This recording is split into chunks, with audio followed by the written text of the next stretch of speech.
I would not reauthorize No Child Left Behind without some fundamental changes, and I'll focus on a couple. Number one, I think the assessment tools that we're using to measure annual yearly progress are inadequate. And in crafting the bill, I don't think that we did a good job getting ownership from teachers with respect to how they were going to be assessed. And it's created enormous resentment all across school districts that I've been traveling here in Iowa, but also in my home state of Illinois and across the country. Now, I believe in high standards, and I believe that the status quo is unacceptable. And so we should be constantly looking to ratchet up performance in our schools. But not every school is going to start in the same place. And the problem right now that we've seen is that you set very high measures that have to be met. Otherwise, schools are going to be penalized. And you don't give enough resources to make sure that they can actually meet those measures. In some cases, it's not possible for them to meet those measures realistically. And so what I would prefer, and you know, there's going to be a lot of discussion of this in Congress, is let's set up a growth model where we are tracking progress on an annual basis, and we are saying that the trajectory of school performance and student performance has to be improving each and every year. But we recognize that not every school is going to start off at the same place. A school with a huge number of students who are getting a free lunch program. So would you abolish the expectation that all students shall be proficient in math and reading by 2013-14? What I would do is to say that all students can reach that goal, but that they're going to be moving at an uneven pace. And we have to acknowledge that reality, that we shouldn't be taking away resources from school districts that are doing a terrific job. If children are starting at 3 years behind grade level in reading, and they end up making up 2 of those years, but they're still a year short, that school district is doing a good job, and we should provide them the resources to keep on doing a good job, as opposed to punishing them because they've dropped down a year short. So I think that we've got to make some modifications in how we're assessing performance. That doesn't diminish the expectation that all children can learn. They may not all learn at the same pace. They may not get to the same point at the same time.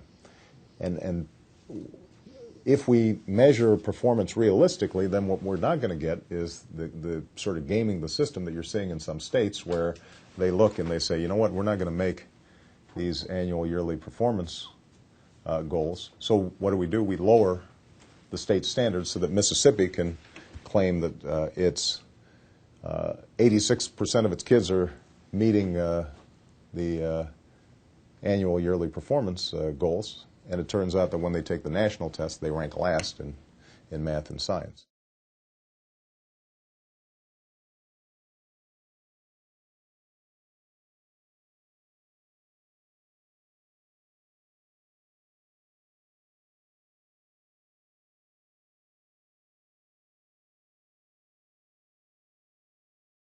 Well, hello everybody and welcome to the White House.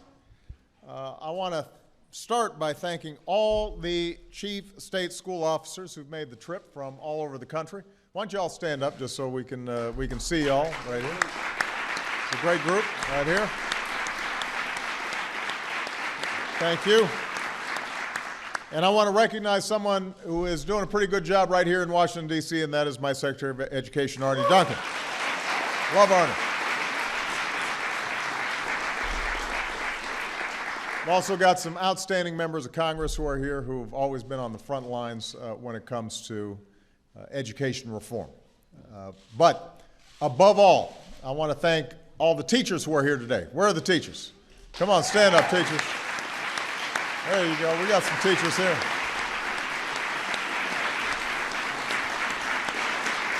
You know, earlier this week, we hosted our second White House Science Fair. Some of you may have seen this on TV. I got a chance to shoot a marshmallow out of an air cannon, which I don't usually get to do.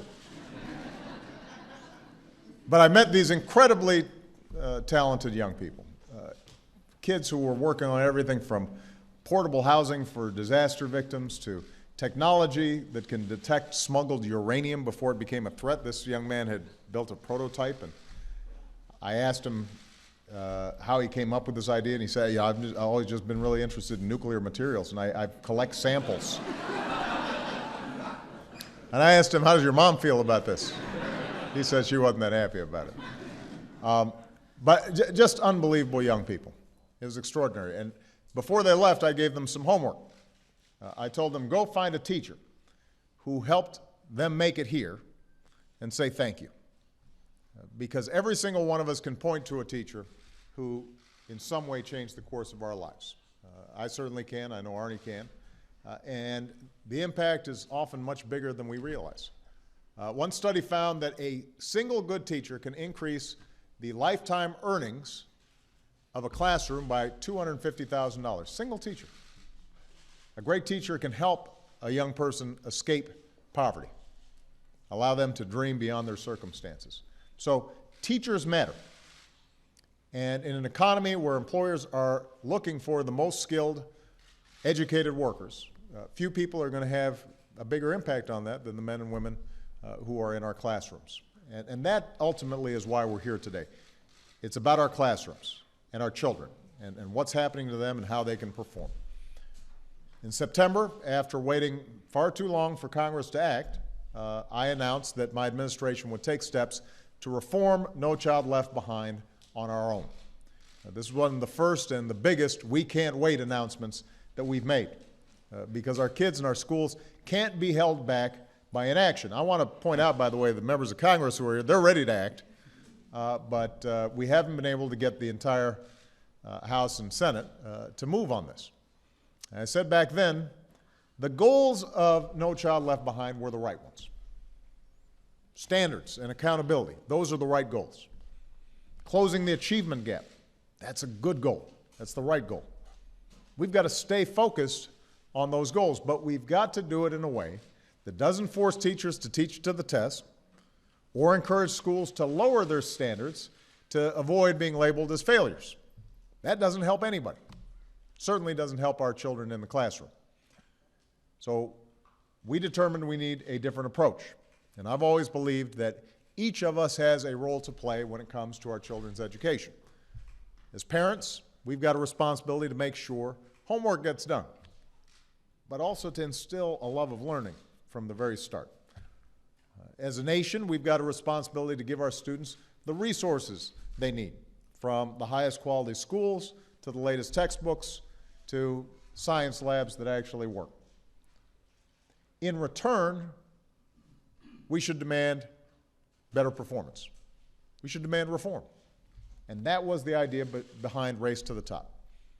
For less than 1% of what our nation spends on education each year, we've gotten almost every state in the nation to raise their standards for teaching and learning. And that's the first time that's happened in a generation. So when it comes to fixing what's wrong with No Child Left Behind, we've offered every state the same deal. We've said, if you're willing to set higher, more honest standards than the ones that were set by No Child Left Behind, then we're going to give you the flexibility to meet those standards. We want high standards, and we'll give you flexibility in return. We combine greater freedom with greater accountability. Because what might work in Minnesota may not work in Kentucky. But every student should have the same opportunity to reach their potential. So over the last 5 months, 39 states have told us that they were interested. Some have already applied, and today I am pleased to announce that we are giving 10 states, the first 10 states, the green light to continue making the reforms that are best for them. Each of these states has set higher benchmarks for student achievement. They've come up with ways to evaluate and support teachers fairly, based on more than just a set of test scores. And along with promoting best practices for all of our children, they're also going to be focusing on low-income students and English language learners and students with disabilities. Not just to make sure that those children don't fall through the cracks, but to make sure they have every opportunity to go as far as their talents will take them. So Massachusetts, for example, has set a goal to cut the number of underperforming students in half over the next 6 years. I like that goal. Colorado has launched a website that will allow teachers and parents to see exactly how much progress students are making and how different schools are measuring up. So, nothing creates more accountability than when parents are out there taking a look and seeing what's going on. New Jersey is developing an early warning system to reduce the number of dropouts. Tennessee is creating a statewide school district to aggressively tackle its lowest performing schools. And Florida has set a goal to have their test scores rank among the top 5 states in the country and the top 10 countries in the world. I like that ambition. This is good news for our kids. It's good news for our country. And I'm confident that we're going to see even more states come forward in the months ahead. Because if we're serious about helping our children reach their full potential, the best ideas aren't going to just come from here in Washington. They're going to come from cities and towns from all across America. They're going to come from teachers and principals and parents. They're going to come from you, who have a sense of what works and what doesn't. And our job is to harness those ideas, to lift up best practices, to hold states and schools accountable for making them work. That's how we're going to make sure that every child in America has the skills and the education they need to compete for the jobs of the future and to be great citizens. And that's how we're going to build an economy that lasts. So to all the educators who are in the room, thank you for what you do every day. We are very proud of your efforts. We know it's not easy. We're proud of you. And working together, I'm absolutely confident that year after year, we're going to see steady improvement. I told the superintendents that I met backstage before I came out here, this is not a one-year project. This isn't a 2-year project. This is going to take some time.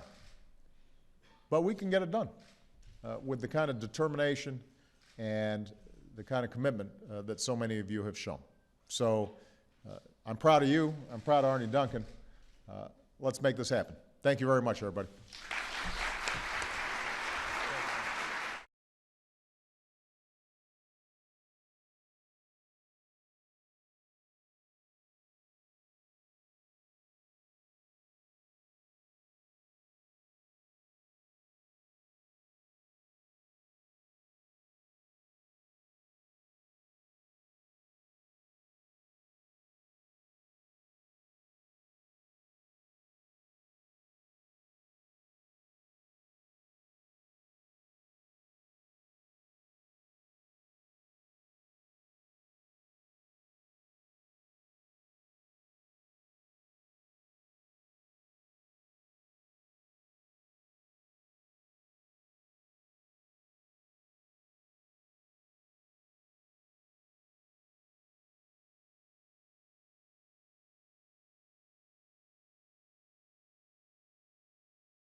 Education can break the cycle of poverty.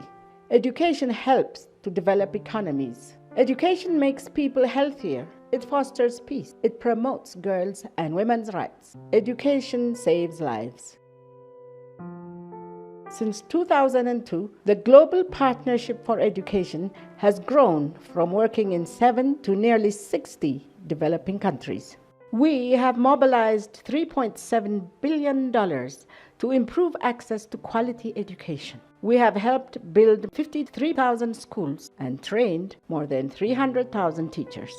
Thanks to the Global Partnership for Education, 22 million children have been able to go to school for the first time. We believe that every child deserves the opportunity to learn and excel. All children have the right to get a quality education. Girls, children living in fragile countries, children left behind due to disability. We are the only global partnership focused on primary and early secondary education. We work together with developing countries and many other development partners to help them improve their education systems and provide free school to all children. We work with the governments to increase their domestic education budget, and where there is a gap in funding, we alert donors and we fill some of the gaps with grants from the GPE fund. In 2000, more than 100 million children were not in school. Today, that number is down to 57 million. There is still work to be done until every child can live the dream of going to school.